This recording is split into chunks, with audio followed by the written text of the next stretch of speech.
दोस्तों, क्या आपको काफ़ी साल हो गए हैं गवर्नमेंट जॉब की प्रिपरेशन करते हुए? साल दर साल आप अटेम्प्ट्स देते जा रहे हैं, लेकिन परिणाम हर साल की तरह सेम है कि आपका मेरिट लिस्ट में नाम नहीं आ पा रहा है। अगर आपके साथ ऐसा है, तो एक सलाह है आप सभी के लिए कि आप समय का इशारा समझें। समय जो है आपको कुछ कहना चाहता है, वक्त आपको कुछ इंडिकेशन दे रहा है। अब समय है उस इंडिकेशन को समझने का। समय आपको क्या क्या इंडिकेशन दे रहा है, इसको समझने में मैं आपकी मदद करूंगा इस वीडियो के माध्यम से। नमस्कार दोस्तों, मैं हूं राज यादव और एक बार फिर से आपका बहुत बहुत स्वागत है आपके अपने यूट्यूब चैनल पर। दोस्तों, इस वीडियो में हम लोग गवर्नमेंट जॉब से रिलेटेड जो रियल लाइफ स्ट्रगल है या रियल लाइफ एक्सपीरियंसेस हैं, उसके बारे में हम लोग चर्चा करते रहते हैं। अगर आप लोग चैनल पर नए आए हुए हैं तो जल्दी से चैनल को सब्सक्राइब करके रख लीजिए, क्योंकि आगे भी आपको इस तरह के वीडियोस मिलते रहेंगे। चलिए आज के इस वीडियो को शुरू करते हैं।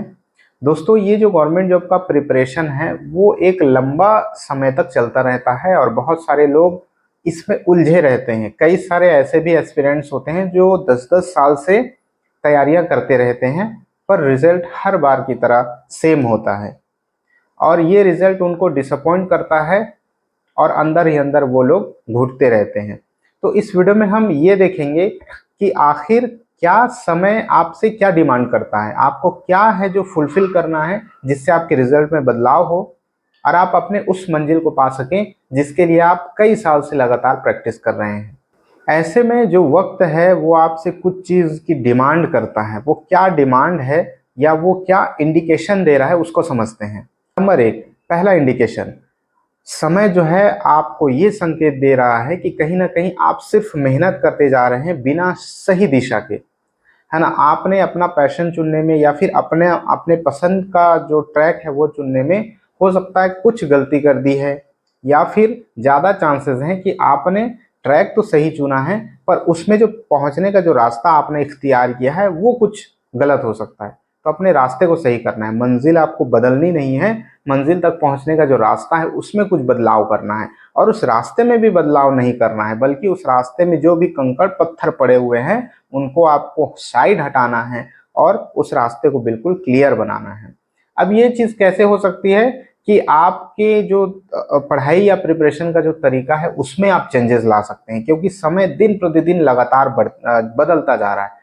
पिछले 8-10 सालों में आपने देखा होगा कि समय बहुत ज़्यादा बदल चुका है, एस्पिरेंट्स के पढ़ने का तरीका बहुत ज़्यादा बदल चुका है। अब तो एआई का ज़माना है और लोग नए नए टेक्निक्स अपना रहे हैं अपने मंजिल तक पहुंचने के लिए, और बहुत हद तक वो जो टेक्निक्स हैं वो कारगर भी साबित होते हैं, क्योंकि समय जो है कंप्यूटर का समय है।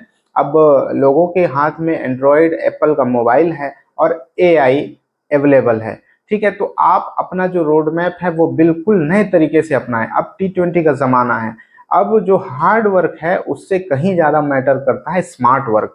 तो आप लोगों को स्मार्ट स्टडी करना है बजाय हार्ड वर्क के। तो हार्ड वर्क तो सभी कर लेते हैं, दिन के 24 घंटे में से 10, 12, 15 घंटे सभी पढ़ सकते हैं, क्योंकि ये करना बहुत आसान है बजाय इसके कि सही स्ट्रेटेजी के साथ पढ़ना, स्मार्ट स्टडी करना। तो समय आपसे ये डिमांड करता है कि आप सही स्ट्रेटेजी के साथ तैयारी करें, स्मार्ट स्टडी करें। दोस्तों, दूसरा इंडिकेशन ये है कि आपको हर साल वही गलती नहीं दोहराना है। आप बार बार एक ही गलती करते हैं, वो एक पैटर्न सा बन जाता है और आपको लगता है कि हम मेहनत तो कर रहे हैं, मेहनत तो कर रहे हैं पर रिजल्ट नहीं आ रहा है। इसका सीधा सा मतलब ये है कि कहीं ना कहीं कुछ कमी रह जा रही है, कहीं ना कहीं कुछ बदलाव करने की ज़रूरत है। तो सेम गलतियां बार बार आपको रिपीट नहीं करनी है। इससे केवल आपकी उम्र बढ़ेगी, केवल आपका अटेम्प्ट बढ़ेगा, रिजल्ट सेम रहेगा। तो अगर आपको रिजल्ट में बदलाव करना है तो आपको अपने तैयारी का जो पैटर्न है उसमें भी बदलाव करना पड़ेगा। साल दर साल एग्जाम का भी पैटर्न बदल रहा है, तो उसी हिसाब से आपको स्मार्ट स्टडी करनी है। ठीक है, और दूसरों से सीखने की भी जरूरत होती है। कहते हैं कि खुद की गलतियों से सीखने में आपका पूरा जीवन कम पड़ सकता है। तो आप दूसरों की गलतियों से सीखिए, कुछ लोगों से बात कीजिए, जो सफल हो चुके हैं उनसे बात करने की कोशिश कीजिए, या फिर जो असफल हो रहे हैं लगातार आपको उनसे भी जो है समझने की कोशिश करनी है कि उनके असफलता का क्या कारण रहा है, और दूसरे के जीवन से सीख लेते हुए अपने आप में बदलाव करना है। दोस्तों तीसरा जो इंडिकेशन है वो ये है कि समय लगातार निकला जा रहा है। ये बात आपको भी पता है, इसी वजह से आपको 4 साल 5 साल या उससे भी ज़्यादा का वक्त हो चुका है तैयारी करते हुए और अटेम्प्ट्स देते हुए। तो दोस्तों इस बात को समझना है कि समय निकला जा रहा है और कहीं ना कहीं आपको प्लान बी रेडी रखना है। या तो आप अपनी पढ़ाई को बिल्कुल हाई लेवल तक पहुंचा लीजिए कि अब जो एग्ज़ाम होगा वो मुझसे नहीं छूटना चाहिए। कई बार ये देखा गया है कि एस्पिरेंट्स जैसे जैसे समय बीतता जाता है उनका जो मोटिवेशन है वो कम होता जाता है, उनकी जो लगन है तैयारी के प्रति वो कम होता जाता है। तो इससे जो है कुछ हासिल नहीं होने वाला है आपको। आपने शुरू के 2 साल बहुत डट कर के पढ़ाइयाँ की है, बहुत सारे एग्ज़ाम देने की कोशिश की है, बहुत आपने मॉक टेस्ट दिया है, आप रात रात भर पढ़ते रहे हैं। फिर धीरे धीरे तीसरे साल, चौथे साल, 5वें साल लगातार आपकी जो पढ़ाई की एफिशिएंसी है उसमें कमी आती जा रही है। तो समझने की ज़रूरत है कि समय निकल रहा है और आपको, अगर आपकी एफिशिएंसी कम हो गई है, आपका पढ़ने का जो समय है या फिर आपकी जो एनर्जी आपको कम नज़र आ रही है, तो इससे परिणाम नहीं बदलने वाला है।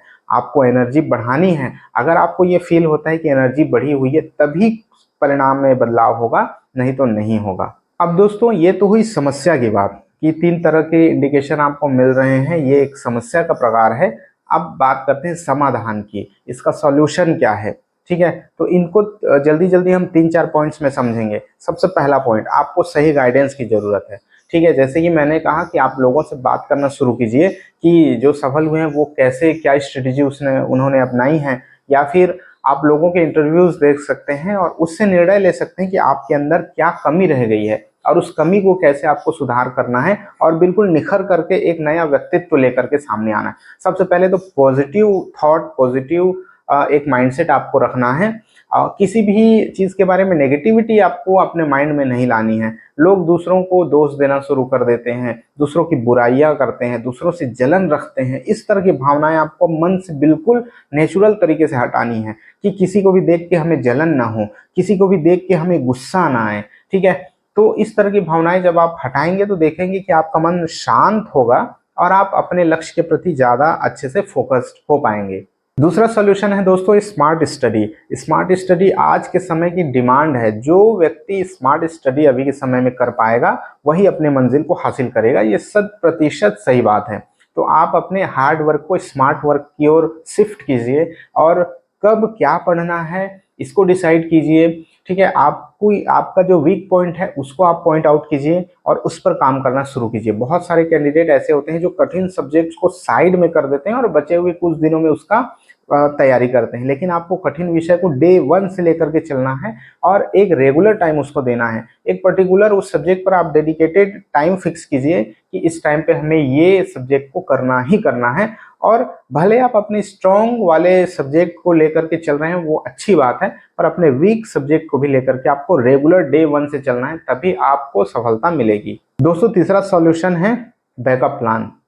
जी हाँ, बिल्कुल सही सुना आपने। बैकअप प्लान एक बहुत ही अच्छा प्लान हो सकता है आप सभी के लिए। आप सबको पता है कि समय बहुत ज़्यादा बीत चुका है आपको तैयारी करते हुए और कहीं ना कहीं आपकी उम्र बढ़ती जा रही है। बहुत सारे एस्पिरेंट्स मुझसे बात करते हैं कि उनकी उम्र 28, 29, 30, 31, 32 भी हो चुकी है, तब भी वो लगातार प्रयास करते जा रहे हैं क्योंकि उन्होंने एक सपना देखा था कुछ सालों पहले और वो उस सपने को पूरा करने में अपना जी जान लगाना चाहते हैं।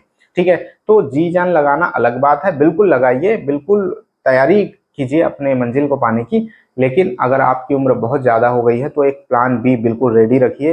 प्लान बी में क्या शामिल कर सकते हैं? ऐसा प्लान जिसको आप विकल्प के तौर पर देख सकते हैं। अगर आपकी नौकरी इन फ्यूचर नहीं लगी फिर आप क्या करेंगे? तो आपकी उम्र अगर ज़्यादा हो गई है तो प्लान बी सोचना जरूर शुरू कीजिए, कम से कम सोचना शुरू ही कीजिए। ठीक है, आप कोई स्किल सीखिए। आज के समय में स्किल की बहुत डिमांड है। अगर आपको चित्रकारी का शौक है, अपने उस स्किल को बढ़ाइए। अगर आपको कुछ भी वॉल पेंटिंग है या फिर आप वुडन क्राफ्ट करते हैं या जो भी चीज़ आपका पैशन है उसको स्किल बनाना शुरू कीजिए। ठीक है, अगर आप कंटेंट क्रिएट करना चाहते हैं तो कंटेंट क्रिएट करने की दिशा में आगे बढ़िए। कहने का ये मतलब है कि एक स्किल आपको बढ़ाना है। या फिर अगर आप ठीक ठाक संपन्न परिवार से आते हैं तो आप स्टार्टअप की ओर देख सकते हैं। आप कुछ पैसे इन्वेस्ट करके कुछ शॉप के बारे में कम से कम प्लान बी आपको रखना बहुत जरूरी है। दोस्तों जो चौथी जरूरत है वो है अपने आप को सच बोलने की। सच्चाई से भागना नहीं है, उसका सामना करना है। अगर आप 4-5 साल, 6 साल, 8 साल लगा चुके हैं अपनी तैयारी में और सफलता नहीं मिल रही है, तो आईने के सामने देखिए और अपने आप से सवाल पूछिए कि क्या अभी मुझे इस फील्ड में रहने की ज़रूरत है या फिर नहीं है। अगर आपके रिजल्ट में इम्प्रूवमेंट आ रहा है, आपको लग रहा है कि पॉजिटिव इम्प्रूवमेंट है मेरे अंदर, तब उस दिशा में जाने की ज़रूरत है आपको। लेकिन कहीं ना कहीं अंदर से ये आवाज़ आ रही है कि जो परफॉर्मेंस है, जो पहले परफॉर्मेंस था मेरा, पढ़ाई का जो शेड्यूल था वो बहुत अच्छा था, अब वीक हो गया है और साल दर साल वीक होता जा रहा है। तो कहीं ना कहीं अपने मन की बात सुनने की ज़रूरत है आपको और अपने आप से सच बोलना सीखिए। झूठ बोल करके आप कब तक सस्टेन अपने आप को आगे बढ़ा सकते हैं, ठीक है। तो सच बोलना सीखिए और प्लान बी पर भी काम करना धीरे धीरे शुरू कीजिए। तो ये कुछ टिप्स थे आप सभी के लिए, ये कुछ ट्रिक्स थे जिसके ज़रिए आप अपने आप को या तो निखार सकते हैं या दूसरी काम में शिफ्ट कर सकते हैं जिसमें आपका रुचि हो, आपका प्रदर्शन बेहतर हो और आप अपने जीवन को कम से कम आगे ले जा करके एक अच्छा जीवन व्यतीत करने में उसको लगा सकते हैं। तो आई होप दोस्तों कि आज का ये वीडियो आपको ज़रूर पसंद आया होगा। अगर ज़रा भी पसंद आया होगा तो वीडियो को एक लाइक ज़रूर कर दीजिएगा। चैनल पर नए हैं तो सब्सक्राइब कर लीजिएगा। मिलते हैं आपसे नेक्स्ट वीडियो में, तब तक के लिए जय हिंद।